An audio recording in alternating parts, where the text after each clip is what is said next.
साथियों, किसी भी प्रगतिशील समाज में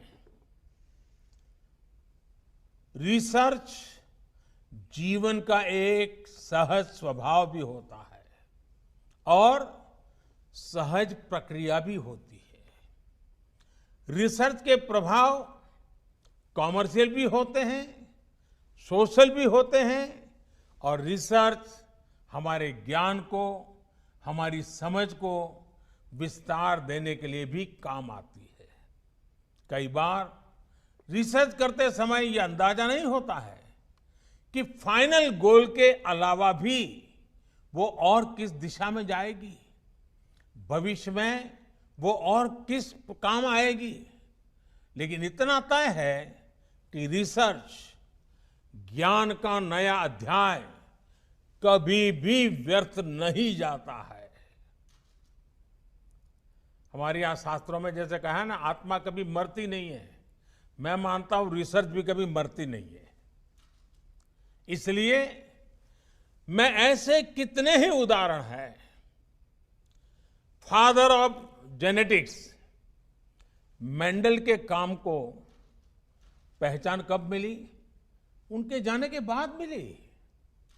निकोला टेस्ला के काम का पोटेंशियल भी काफी बाद में दुनिया पूरी तरह समझी।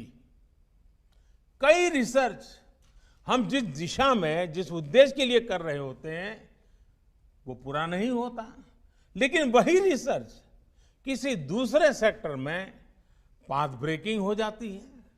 उदाहरण के तौर पर देखिए, जगदीश चंद्र बोस जी ने कोलकाता के प्रेसिडेंसी कॉलेज में माइक्रोवेव के सिद्धांत को प्रस्तुत किया था। सर बोस उनके कॉमर्शियल इस्तेमाल की दिशा में नहीं बढ़े, लेकिन आज रेडियो कम्युनिकेशन सिस्टम उसी सिद्धांत पर खड़ा है। विश्व युद्ध के समय जो रिसर्च युद्ध के लिए था या सैनिकों को बचाने के लिए हुई, बाद में उन्होंने ही अलग अलग सेक्टर्स को रिवॉल्यूशनाइज कर दिया।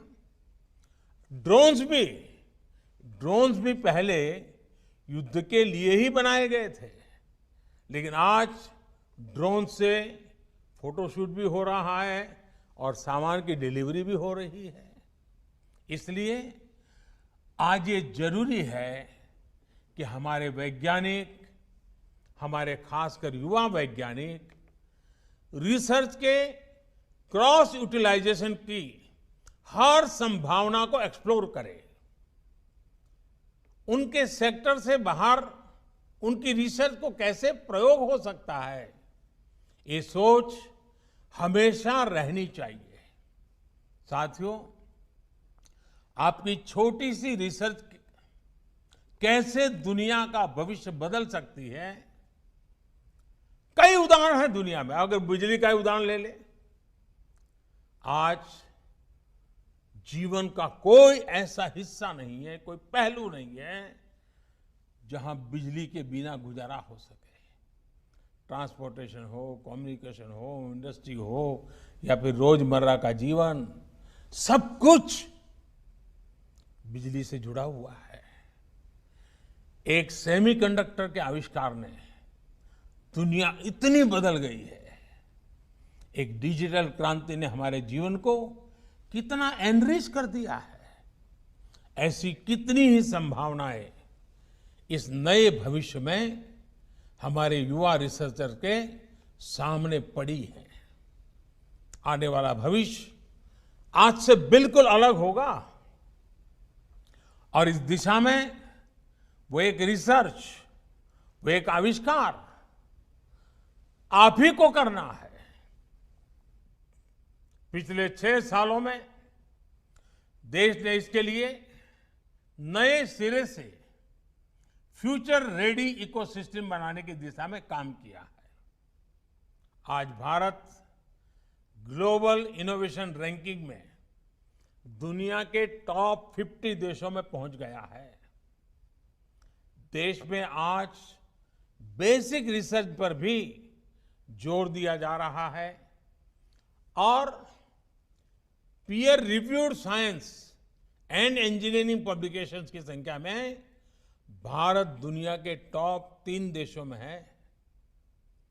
आज भारत में इंडस्ट्री और इंस्टीट्यूशंस के बीच कोलैबोरेशन भी मजबूत किया जा रहा है। दुनिया की बड़ी बड़ी कंपनियां भी भारत में अपने रिसर्च सेंटर और फैसिलिटीज स्थापित कर रही है। बीते वर्षों में इन फैसिलिटीज की संख्या भी बहुत ज्यादा बढ़ी है। इसलिए साथियों, आज भारत के युवाओं के पास रिसर्च और इनोवेशन में असीम संभावनाएं हैं। लेकिन आज हमारे लिए जितना इनोवेशन क्रिटिकल है, उतना ही महत्वपूर्ण है इनोवेशन को इंस्टीट्यूशनलाइज करना। ये कैसे हो, इंटेलेक्चुअल प्रॉपर्टी की सुरक्षा कैसे हो, ये भी आज हमारे युवाओं को सिखाना है। हमें ये याद रखना है कि हमारे जितने पेटेंट्स होंगे, उनकी यूटिलिटी हमारे इन पेटेंट्स की होगी। हमारी रिसर्च जितने सेक्टर्स में लीड करेगी, उतनी ही आपकी पहचान मजबूत होगी, उतना ही ब्रांड इंडिया मजबूत होगा। हम सबको कर्मण्येवाधिकारस्ते मां फलेषु कदाचन के मंत्र से ऊर्जा लेकर कर्म में जुटे रहना है। और शायद इस मंत्र को जीवन में अगर किसी ने उतारा है, तो मुझे हमेशा लगता है साइंटिस्टों ने उतारा हुआ है। उनका यही मन रहता है, वो लेबोरेटरी में एक ऋषि की तरह तपस्या करते रहते हैं और कर्मण्येवाधिकारस्ते मां फलेषु कदाचन, कर्म करते रहो, फल मिले या न मिले वो लगा रहता है।